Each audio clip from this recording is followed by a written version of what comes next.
It is Chandra just jumping on because I had something on my heart this morning when I woke up and I wanted to share here on TikTok.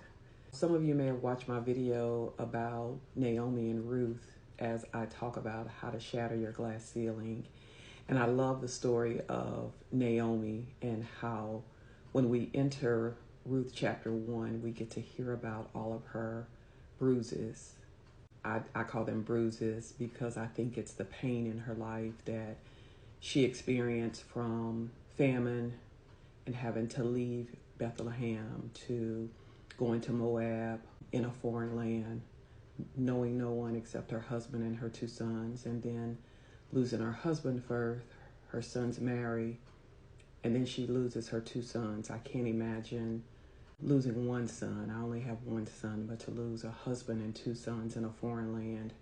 So I call those her bruises that then became baggage, because many times when we've experienced pain in our life, for me, it's different things. I've experienced foreclosure, a car repossessed. I've been sexually abused by a pastor.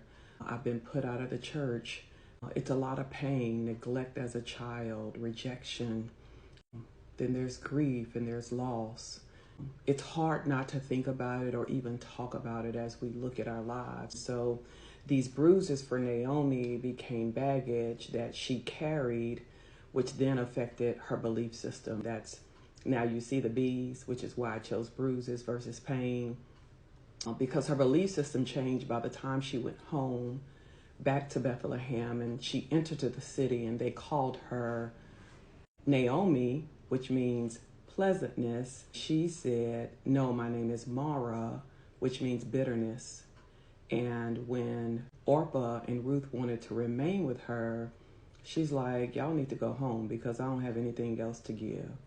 When she goes home, she tells them the Lord is no longer with her. It's like God was punishing her. So we began to look at, these bruises that become baggage that affect our belief system. Naomi's breakthrough came through Ruth, but this morning I woke up thinking about this whole series that I'm about to begin, sharing different ways to help you shatter your glass ceiling, how I got to this story and looking at it through this lens. But I was thinking about my hair. So for those who don't know, look at my hair. A year ago, I cut my locks. It was this week, a year ago. My locks were down to here. And I've been in treatment for breast cancer for the second time since November of 2023. And the first time in 2015, I lost all of my hair. But this time, taking the chemo pills, the top of my hair has its own texture. The sides are my normal texture. As I begin to think about my hair, I begin to think about how moving into this space of how to shatter your glass ceiling, 2 years ago, the Lord began to speak to me about pivoting my business. My assistant will tell you, I just kept saying, I just feel like the Lord wants me to pivot my business for Christian women, professional women who are in the marketplace, who are in the workspace, women who may be stay-at-home moms who love the Lord, but they're not Bible thumpers. They're really trying to walk out their faith, but they're paralyzed by the pain of life. We live in a patriarchal society.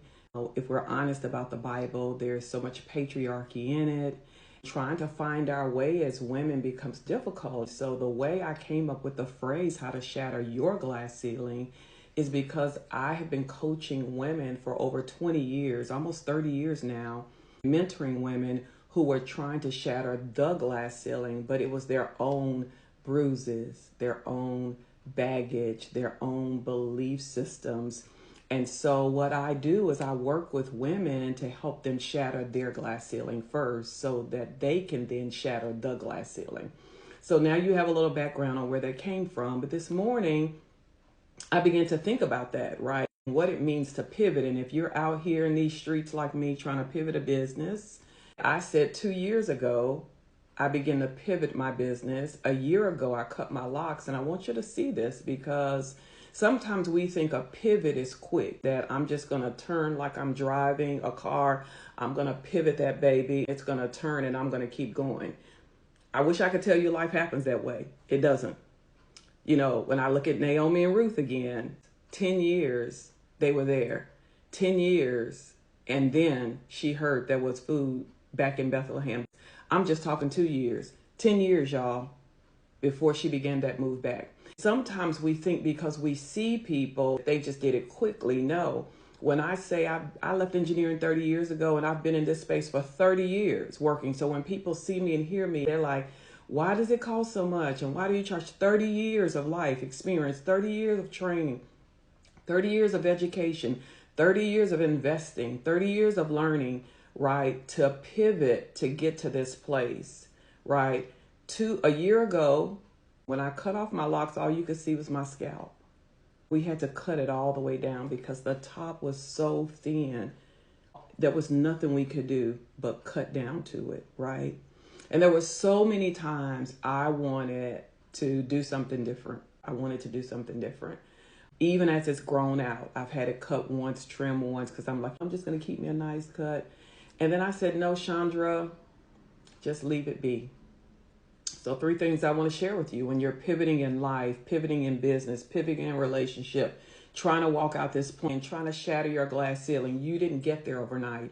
Pain may have you paralyzed, and trust me, it's going to take time to get where you need to get to. So I woke up with 3 words that came to mind, and so I looked them up because that's me, right? Patience is the first one. It's going to take some patience to pivot. Patience. In the Bible, patience is a virtue encompassing endurance and steadfastness through hardship, suffering, or delay, or bearing with others' weaknesses without anger. Hear me. People going to get on your nerves. You're going to get frustrated. You're going to get mad. But it is a quality that involves trusting God's timing and will. Okay? Persevering in faith and maintaining self-control when provoked. Seriously, people are going to have opinions. They're going to have judgments about what you believe you're called to do, what you heard. You've got to be patient. I have to sometimes say, Chandra, you heard what God say. God's going to send these women.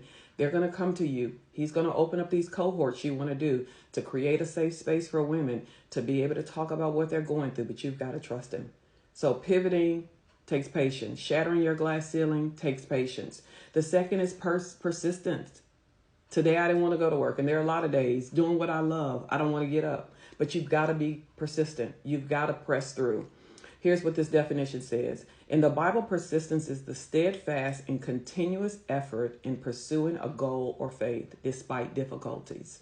It involves endurance, relying on God's promises, persevering through struggle to grow in faith and achieve spiritual maturity. Examples include Noah, Moses. They say the persistent widow. I'll say Hannah, waiting on a child, right?